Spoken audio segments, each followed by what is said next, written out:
On June 1st, 1967, 6 young soldiers from the 77th Engineer Port Construction Company, stationed at Fort Belvoir, died while working on a community service project to help build the Howrey Field athletic complex just off Braddock Road outside the Beltway.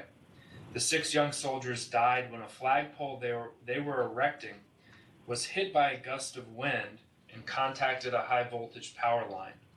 They had been assigned to the project as part of Fort Belvoir's Community Assistance Program, working to provide a baseball field for the local Little League. All of the men were under 25 years of age at the time. The soldiers' names were Private Paul D. Briggs from Waco, Texas, Private Anthony B. Evans from Uniontown, Pennsylvania, Private First Class Marvin D. Harrison from Jacksonville, Florida, Private Charles R. Oliver from Vermillion, Ohio, Specialist 4 Kenneth G. Steiner from St. Anne, Missouri, and Private Charles M. Whaley from Aberdeen, Ohio.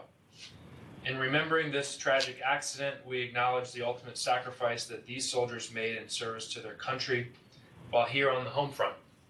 Their work exemplifies the spirit of volunteerism that helped make Fairfax County a great place to live, work, and play. Howrey Field has served generations of residents from Fairfax County, and for that we are thankful to these 6 soldiers. Therefore, Mr. Chairman, I move without objection that the board proclaim June 1st, 2021 as Soldiers of Howrey Field Park Day in honor of the 6 men who died while helping to provide the athletic fields which continue to benefit our community, and that a presentation be made either in or out of the board auditorium as appropriate.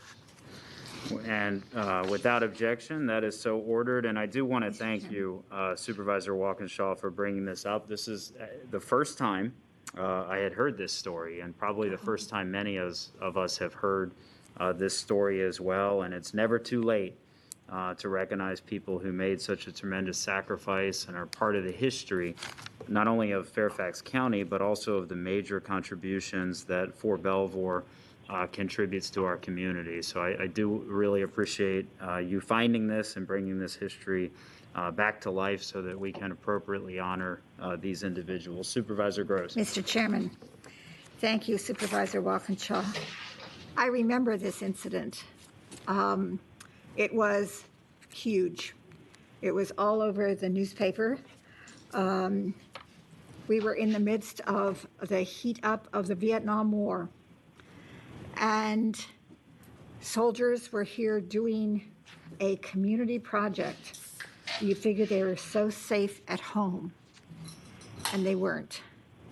And I know that every time I drive by, years later now, every time I drive by that site, I think about that particular incident because it was a huge issue in the community. We were a much different, smaller community then, but it was one that really hit at everybody's heart. But I keep thinking back to, you may be wearing the uniform of your country, but you don't have to be at war to lose your life. And the fact that these were all young men in the prime of age doing something for the kids makes it doubly sad. But I'm very pleased that Supervisor Walkinshaw has brought this forward. It's something that should not be forgotten, just as anyone wearing the uniform should not be forgotten for their service. Thank you.